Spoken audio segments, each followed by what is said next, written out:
Bienvenidos, hermanos, cada uno de ustedes. Quiero iniciar con un texto de la Biblia, hermanos, que está en el libro de Efesios, en el capítulo 4, en el verso 3. Efesios capítulo 4, verso 3. Antes de que lo leamos, no sé si ya lo encontró, quiero comentarle. Siempre procuro no ser muy técnico, pero también es importante el conocimiento. Y como vamos a hablar a lo largo de estas semanas acerca de la comunión, probablemente usted ya sepa esta palabra, koinonía. La palabra koinonía es del lenguaje original, del griego, y así lo habla la Biblia en el Nuevo Testamento para hablar de la comunión, la koinonía. Entonces, si alguien le pregunta en la semana, oye, ¿qué están viendo en la iglesia? Usted le puede decir, estamos hablando de la koinonía. Y van a preguntarle, ¿qué es eso? Y usted va a poderle vivenciar, no explicar, vivenciar lo que es la koinonía. La koinonía, hermanos, es un concepto muy profundo que encapsula la esencia de la vida cristiana, que hace verdadero todo lo que creemos. Fíjense qué importante es la koinonía en medio de la iglesia, porque esto respalda lo que creemos. Si no hay comunión entre nosotros, si no hay comunión con Dios, entonces todo esto que tenemos como culto religioso, como lugar de alabanza, de cántico, de oraciones, se convierte en otra cosa que no es, hermanos, más que una especie de pasatiempo. Pero cuando es koinonía, cuando está fundamentada en lo divino y se expresa de la manera correcta, entonces, hermanos, nuestra vida cristiana y nuestro quehacer cristiano se hace una realidad, y es lo que Dios está buscando de su pueblo. A través de la comunión con Dios y entre los creyentes se forma una comunidad donde se comparte la fe, donde se viven relaciones auténticas, donde se puede ser quien soy realmente, incluso lo más íntimo de mi vida se puede expresar, porque puedo entender que en medio de la comunión hay libertad, hay autenticidad, se practica además la generosidad, se vive el servicio. Es un recordatorio, hermanos, constante de la importancia de vivir unidos en amor, unidos en un compromiso mutuo, unidos reflejando así que somos el cuerpo de Cristo. Amén, hermanos. Ahora, si ya encontró el pasaje, le voy a invitar a que cambie de posición para que lo podamos leer juntos, ¿le parece? Quiero leerle esta versión, traducción en lenguaje actual, que dice así: procuren mantenerse unidos, que nada los divida, vivan en paz unos con otros. Pueden tomar su lugar, hermana Miriam, gracias. Esta reflexión, hermanos, este primer punto de nuestra reflexión, quiero ligarla a algo que no hace mucho pudimos experimentar, que tiene que ver con la cena del Señor. Normalmente se comprende la comunión o el momento de la koinonía, el máximo ejemplo, la máxima expresión de koinonía, como el lugar de la cena o el momento de la cena del Señor. Y eso es, por supuesto, algo a lo que estamos aspirando cada año. Sin embargo, no me dejarán mentir que una de nuestras reflexiones siempre previo a la cena del Señor es que vivamos en comunión, que estemos en paz, que nos pidamos perdón si nos hemos ofendido, y todos estos puntos importantes.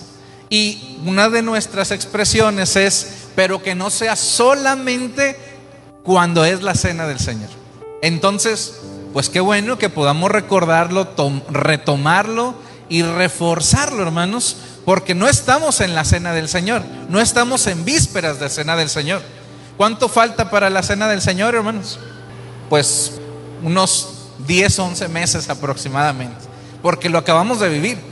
Pero no vamos a esperarnos, hermanos, a que el tiempo que sigue, los siguientes 3 o 5 o 8 meses, se produzcan circunstancias que nos hagan estar desfavorecidos con nuestro hermano, sino más bien lo contrario.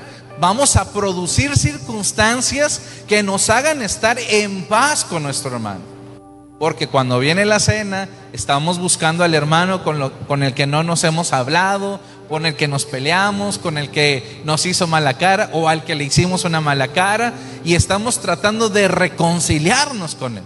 Para no llegar a esa condición, mejor vamos a ocupar el tiempo para poner condiciones favorables que nos unan entre unos y otros, lejos de estar haciendo circunstancias que nos separen entre unos y otros.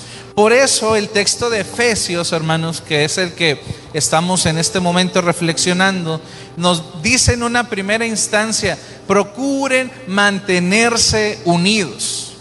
El apóstol tiene bien claro que las relaciones humanas, tal vez no lo pensaría en estas palabras, pero tiene claro que el estar conviviendo con otros siempre va a producir momentos tensos, momentos difíciles. Él mismo vivió momentos tensos con sus colaboradores.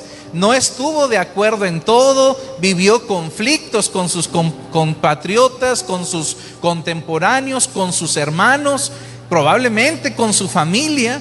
Y sin embargo tenía la intención de decir: procuren mantenerse unidos. Miren, probablemente ustedes recordarán esta expresión, la voy a retomar para el final de nuestra reflexión. Esta imagen de los carbones que están juntos y están encendidos, pero aquel que se orilla o aquel que se aleja del montoncito de carbones, comienza a apagarse su llama. Procuren mantenerse unidos. Qué importante es, hermanos, que usted y yo, que la iglesia, que nuestra iglesia, voy a cambiar la palabra iglesia por familia, que nuestra familia, hermanos, se mantenga en unidad. Porque aquel que se hace a un lado comienza a tener conflictos, dificultades, se empieza a sentir frío y su luz se empieza a extinguir. Procuren además, dice el texto bíblico, que nada los divida, que nada se interponga en lo que ustedes están viviendo. En el mundo tendréis aflicciones. ¿Se acuerdan de lo que complementa la palabra, hermanos?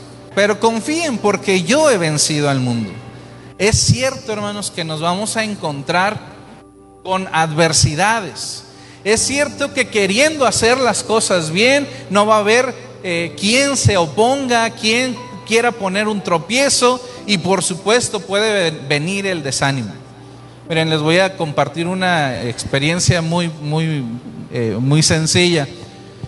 Ustedes saben que previo a la cena pues empezamos a hacer diferentes acomodos, entre los cuales la puerta principal se pintó. No sé si se dieron cuenta que se dio una buena repasada, se le quitó parte de la pintura antigua y se le puso una pintura nueva.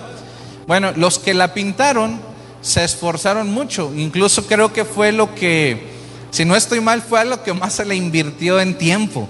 Sí, desde empezar a ponerle removedor, empezar a raspar, empezar a pulir, etcétera, etcétera. Creo que es una de las cosas que más se llevaron ahí. Después vino un experto, se llama el hermano Alberto, y la acabó rapidito.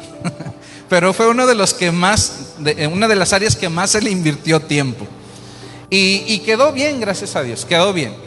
Pero la semana pasada, hermanos, no sé, de los que pasan comúnmente por aquí, por la iglesia, no sé si se dieron cuenta que en la semana algún personaje travieso puso unas letras no muy agradables en la puerta. Cuando yo lo vi, me sentí triste, hermanos, porque estaba recién pintada la puerta, y más de las palabras que decían, ¿no? Pero sobre todo el hecho de que antes de que estaba no pintada no le había pasado nada, y ahora que está limpia, ahora que está con pintura nueva, pues a alguien se le ocurre empezar a rayotear y poner palabras que ofenden, que lastiman a la vida o a la fe de nuestra iglesia. En el mundo tendremos aflicciones, digo, es un ejemplo muy común, muy sencillo, pero cuando uno quiere hacer las cosas, no falta quien quiera ponerte el pie, no falta quien quiera rayar tu puerta, no falta quien quiera poner una mala palabra en tu vida. Y probablemente, por supuesto, porque somos carne y humanidad, nos pesa esa condición. Pero dice la palabra que nadie los divida, que no haya nada que te haga retroceder en lo que tú estás intentando. Y sabe una cosa, esto es cierto, hermanos, porque queriendo ser una familia, queriendo tener unidad, no va a faltar quién o qué se interponga en que la iglesia tenga esa unidad, en que nuestra familia se sienta junta. Pero sabe una cosa, no sé si usted ahorita se va y asoma a la puerta, sabe una cosa, que estuvo tan sencillo quitar esas palabras como agarrar agua y un trapo y empezar a fregar la puerta. Ayer que abrí la puerta, no me había dado cuenta que no se nota. No me había dado cuenta que pareciera ser que no pasó nada. Es decir, cuando vengan las aflicciones, esforcémonos más. Y sabe una cosa, que cuando vayan pasando los días vamos a darnos cuenta que no pasó nada, porque estamos esforzándonos, porque estamos haciendo las cosas, porque usted y yo tenemos el compromiso de vivir en comunión, procuramos mantenernos unidos. Y dice la última parte de este texto: vivamos en paz unos con otros. Y esta expresión, hermanos, es una expresión muy fuerte, muy poderosa, que hace cosas increíbles en nuestra vida. Permítanme hacer una pregunta muy sencilla. ¿Quiénes desean tener paz en su corazón, hermanos? O bueno, la voy a cambiar. ¿Quiénes no desean la paz en su corazón? ¿Alguno no desea paz en su corazón? Digo, es más fácil no levantar la mano que levantarla, por eso cambio la pregunta. Estoy muy seguro, hermanos, que todos anhelamos paz en el corazón. Pero esta es una realidad lógica. Quien desea paz es porque se ha encontrado en un mundo caótico. Quienes están buscando la tranquilidad es porque seguramente ha vivido una circunstancia de aflicción, un momento de tensión. Quienes buscan el sábado de reposo es porque han trabajado 6 días. Quienes llegan a la casa de oración anhelando la presencia de Dios es porque en la semana han pasado difícil y están anhelando su presencia. Quien desea paz es porque entiende que su entorno es un entorno caótico, lleno de sinsabores, lleno de días a veces amargos, a veces complicados, y a veces no necesariamente lo que pasa en el presente. A veces lo que ha sucedido en el pasado sigue siendo, en algún momento lo llamaba así, los fantasmas del pasado nos siguen atormentando en el presente. Quien desea paz es porque está viviendo aflicciones. Y no me dejará mentir, hermano, la iglesia, aún con toda su fe y entendiendo que Cristo sigue estando entre nosotros, seguimos teniendo aflicciones, seguimos teniendo momentos crueles, momentos difíciles, momentos de enfermedad, golpes de calor, sedientos, un sol que te cansa. Seguimos siendo humanos y seguimos doliéndonos de las diferentes circunstancias. Pues la palabra de Dios, hermanos, nos dice que esa paz debe permanecer en nosotros, porque incluso en medio de estos sinsabores puede acontecer en nuestra vida circunstancias que nos van a separar de nuestro hermano.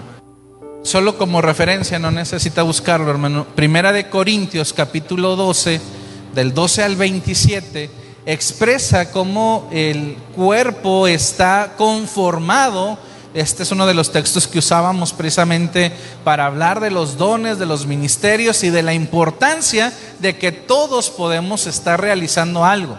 Ahora, en ese mismo tenor, pero con el punto o el énfasis de la comunión, el apóstol, la palabra de Dios, Dios nos invita, hermanos, a que nuestra vida se sienta complementada con el que está cerca de mí. Mire, vamos a hacer una pequeña dinámica que, como dije al principio, tiene que ver más con el énfasis en la iglesia que con la predicación. Identifique, por favor, hermanos, a los hermanos que están a su alrededor, derecha, izquierda, atrás, adelante. Identifíquelos bien, hermano.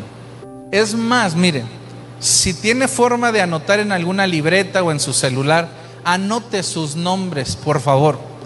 No es una pregunta, discúlpenme así, como lo voy a decir, no es algo si quiere. Le pido que anote los nombres de quienes están a su alrededor. ¿Puede hacerlo? ¿Sí?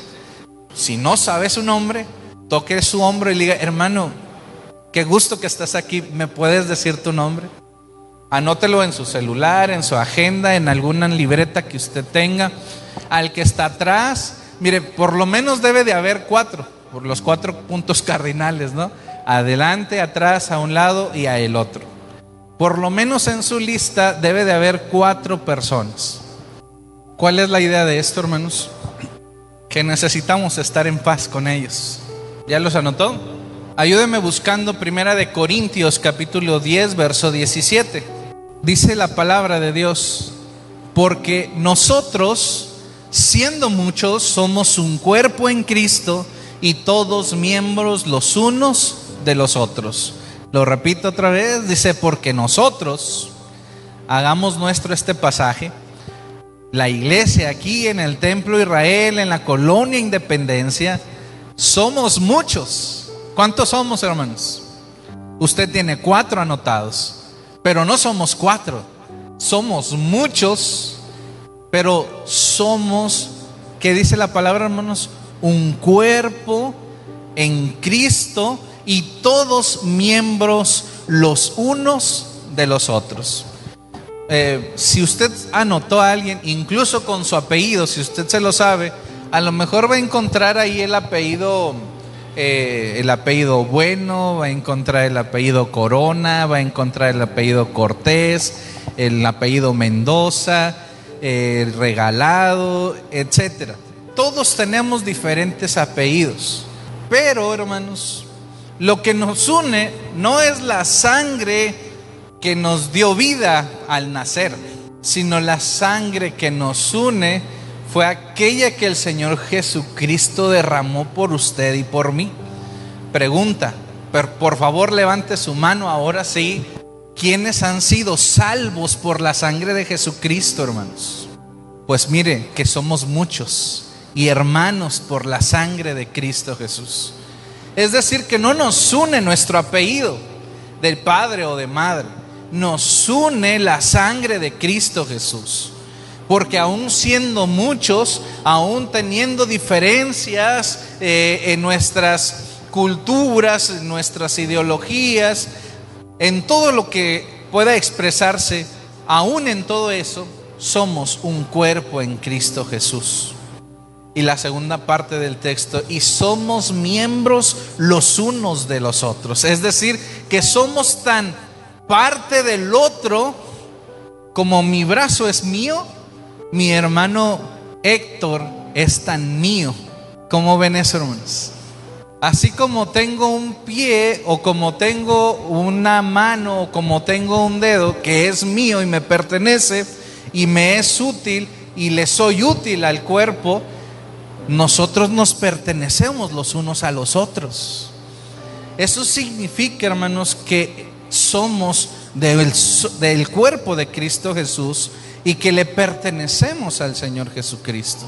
Ayúdame con este otro texto, Romanos capítulo 12, del verso 5, dice de la siguiente manera: así nosotros, siendo muchos, somos un cuerpo en Cristo y todos miembros los unos de los otros.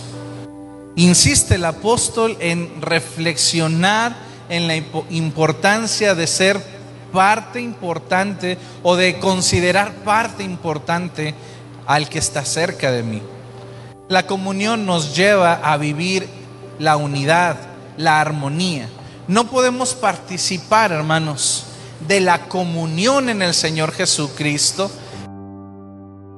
Hace algunos años atrás se decía mucho este eslogan: es importante hacer puentes y no hacer muros. ¿Se acuerdan de algún momento que se estaban levantando muros en las fronteras? Qué importante, hermanos, reflexión. Algunos de ustedes seguramente lo recordarán o lo vivieron cuando la muralla de Berlín se vino abajo y con ella toda una especie de maldición, de acontecimientos, de vivencias. Las murallas, cuando se vienen abajo, cuando se tiran, hermanos, conectan a las personas. Lo importante en este tiempo, hermanos, es seguir haciendo puentes. Lo voy a poner desde otra perspectiva. En la iglesia, normalmente, cada quien tiene un lugar donde se siente, ¿verdad que sí? Ya es cómodo sentarse en tal lugar. De hecho, los veo y normalmente están sentados en esos lugares. Digo, obviamente eso no es nada malo, ¿verdad? Está bien, porque a lo mejor ahí le da el aire más rico, o tiene mejor iluminación, o escucha mejor, o está más cómodo para salir y entrar de la iglesia por algún imprevisto. No sé, está bien, eso es lo de menos.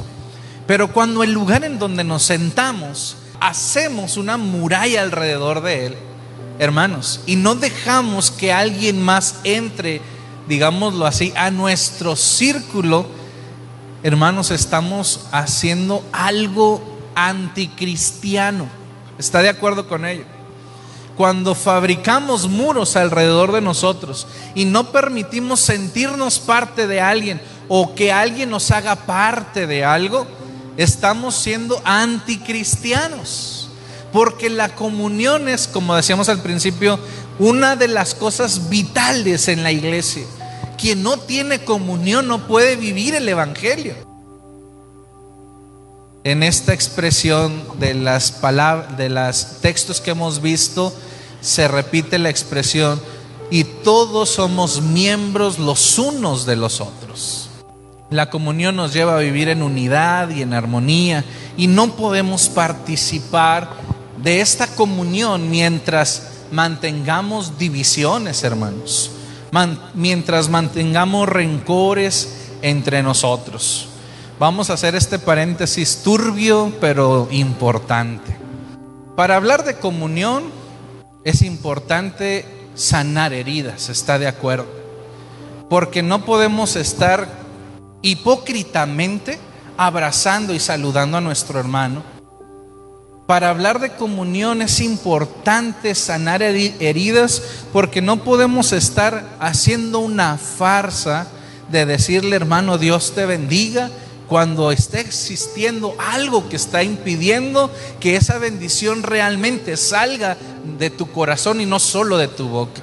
Por eso decíamos hace ratito, quien pone esa barrera no necesariamente se ve, y no es alguien que se aparte, no es alguien que no quiera nada con las personas, pero es alguien que estando en la iglesia, en la familia, puede tener algún rencor con alguien, puede tener alguna enemistad con alguien, pueden existir circunstancias del pasado, esos fantasmas del pasado que siguen atormentando nuestro presente.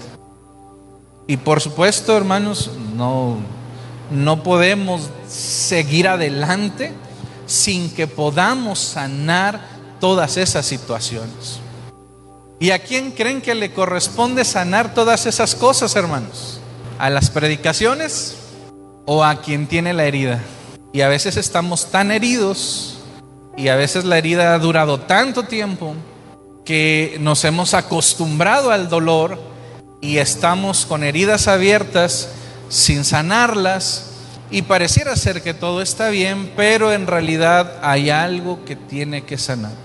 Lo voy a poner en este ejemplo que en algún momento sucedió, valga la expresión. En una ocasión, en una iglesia, en una misión que se atendía en una congregación, llevaba alrededor de algunos 25, 30 años de que la misión ya había sido abierta, pero era una misión que no avanzaba. Solo permanecía, como muchas veces sucede, una familia o la familia que vive al lado de donde está el templo, ¿verdad? Y esta familia, por supuesto, estaba ahí, se mantenía. A veces llegaban algunos más, a veces llegaba solo la familia y a veces ni siquiera la familia se reunía. Y habían pasado 25 años y la iglesia no crecía, esta misión no crecía. Cuando con el grupo de líderes estábamos examinando la situación de la iglesia, que yo apenas estaba conociendo la situación, empezaron a compartir los hermanos que tenían más historia en la iglesia y conocimiento de ella. Compartieron que años atrás, ya tenía alrededor de 15 o 20 años atrás, había existido un pecado en la iglesia de fornicación y que eso seguía imperando como cuento entre la comunidad. Ustedes saben que dicen por ahí, pueblo chico, etcétera, todo se sabe. Entonces la iglesia había estado pasando esos 15 años por el detalle de estar en la mirada porque había sucedido tal situación. Y por supuesto ya la familia que había acontecido toda esa situación ya ni siquiera estaba, pero era la marca de esa iglesia. Sin embargo, hermanos, no era algo que había sucedido hace 15 años solamente, sino que seguía aconteciéndose en medio de la iglesia situaciones parecidas, circunstancias parecidas. A veces pensamos que los fantasmas del pasado se quedaron allá y ya no nos van a atormentar. Pero cuando las heridas no son sanadas, cuando la palabra de Dios no está inculcándose en nuestras vidas, seguimos cometiendo los mismos errores, seguimos tropezándonos. Va a sonar a canción, ¿verdad? Pero nos seguimos tropezando con la misma piedra. Y tenemos que quitar cualquier estorbo para que podamos caminar. En conclusión, cuando llegamos a las conclusiones de aquel momento, decíamos en el grupo de líderes que era importante sanar esas heridas, evidenciar el pecado para poder sanar.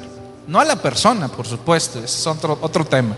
No evidenciar las personas, sí, pero sí el pecado, para que ya no existiera ese pecado.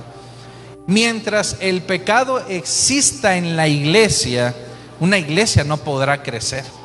Parecerá que crece, pero llegarán cualquier viento que quiera soplar y va a empezar a derrumbar cualquier casa que se quiera construir. En ese sentido, hermanos, y con las mismas palabras, si hay pecado en nuestra vida, hermanos, nuestra iglesia no podrá ir hacia adelante. Nuestra familia se va a estancar. No podemos estar reconciliándonos con Dios si estamos teniendo rencillas con nuestro hermano. No podemos tener una comunión constante con Dios si estamos teniendo divisiones entre nosotros. No podemos, hermanos, vivir la devoción plena con Dios si entre nosotros siguen existiendo pecados de división y pecados de rencores, pecados de cualquier índole entre unos y otros. ¿Está de acuerdo con ello, hermano? Y la palabra es muy clara. Es cierto que somos diferentes, pero lo diferente no hizo que Jesús le hablara al pescador como al recaudador de impuestos. No le hizo diferente platicar con una mujer en un pozo que como ir con el que cobraba los impuestos a su casa. Lo diferente va a permanecer entre nosotros, pero eso no será cuestión, hermanos, para que haga algo negativo entre nosotros. La predicación nos ayudará, nos iluminará, nos llevará por el camino que hay que hacer. Pero usted y yo, hermanos, necesitamos propiciar una condición de sembrar o plantar puentes entre unos y otros. Los 4 nombres, hermanos, que usted anotó, yo quisiera invitarle que para esta semana, usted puede dar más de lo que estamos pidiendo, pero esta semana yo le quiero pedir solamente que haga oración por ellos, que haga oración por ellos. Para tener comunión, hermanos, necesitamos empezar a plantar puentes entre unos y otros. Pero bien dice su palabra que quien quiera construir tiene que primero sentarse a planear para ver si tiene los recursos para poderlo lograr. Y sabe que la planeación tiene que ver con la oración. Siéntese en su casa, piense en el que estuvo delante de usted, en el que estuvo atrás o en los que estuvieron al lado, aun cuando sea su familia. A veces hasta en la misma familia hay rencillas y hay complicaciones. Pues ore por él, ore por ella, para que esta semana el Señor procure que haya un puente entre usted y la otra persona que está a su lado. Que Dios nos permita, hermanos, que al final de esta temporada de comunión, de pláticas de comunión, no haya solo 4 en nuestras oraciones, que no haya solo 4 en nuestras plegarias, sino que haya una familia entera orando unos por otros. ¿Quiere ponerse de pie, hermano? Vamos a ir a la parte final, porque quiero invitarle a que reflexionemos, hermanos, sobre la unidad, o quizá la falta de ella.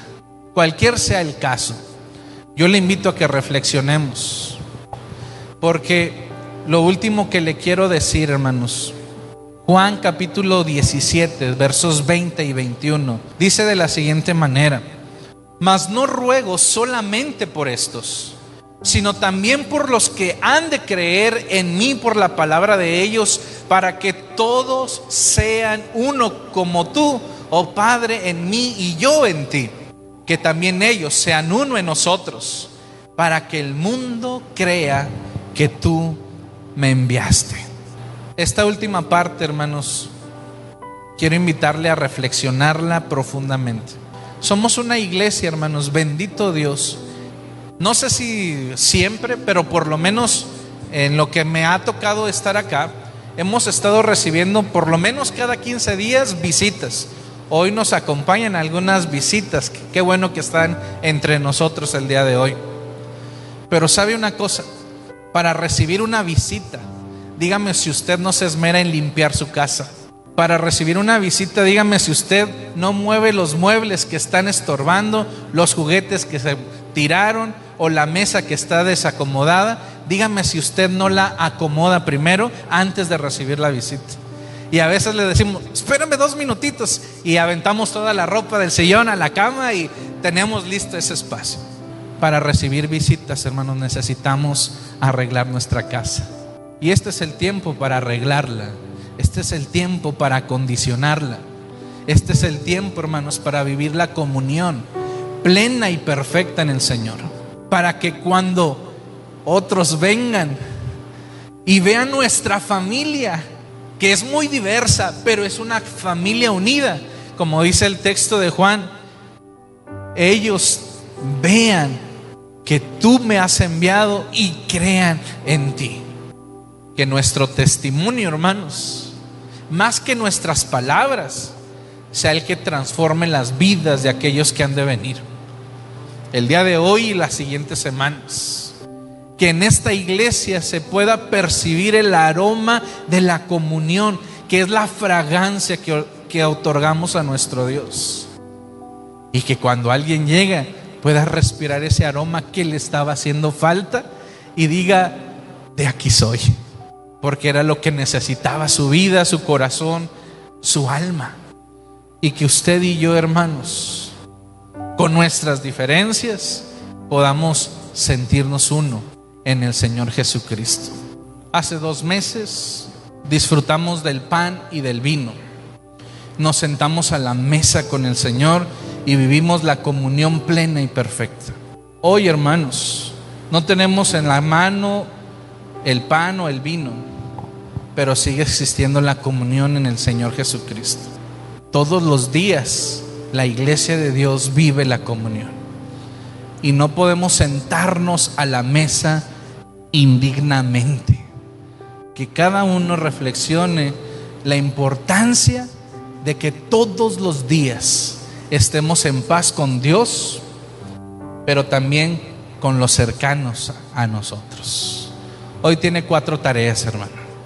Ore por ellas, ore por él, ore por ella, y que el Señor produzca un fruto digno de él en las siguientes semanas. ¿Le parece, hermano?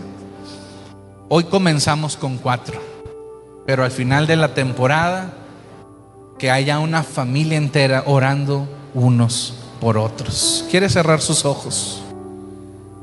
Pidámosle a Dios esto, hermanos. Pidámosle al Señor que nos permita que al final de la temporada la iglesia de Dios en la Colonia Independencia sea una familia que se caracteriza por ser el cuerpo de Jesucristo. Bendito Señor, gracias, Padre, por esta oportunidad que nos das de reflexionar sobre la comunión y lo importante que será vivir en ella, considerando nuestras vidas, considerando nuestro presente y considerando probablemente nuestro actuar en las fechas anteriores. Hoy, Padre, nos queremos poner una vez más en ti para que obres con amor y justicia, Señor.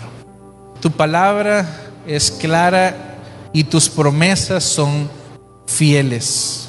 Tú habitas, Señor, en medio del pueblo que se une para alabarte. Tú envías bendición y envías vida eterna cuando hay una iglesia que está junta viviendo en la armonía.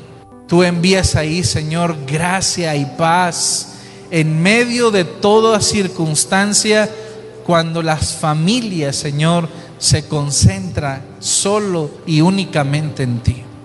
Y esta plegaria y esta petición, Señor, queremos decírtela hoy, Señor. Queremos que sea nuestra. Envía tu bendición, tu vida eterna sobre esta iglesia, Señor.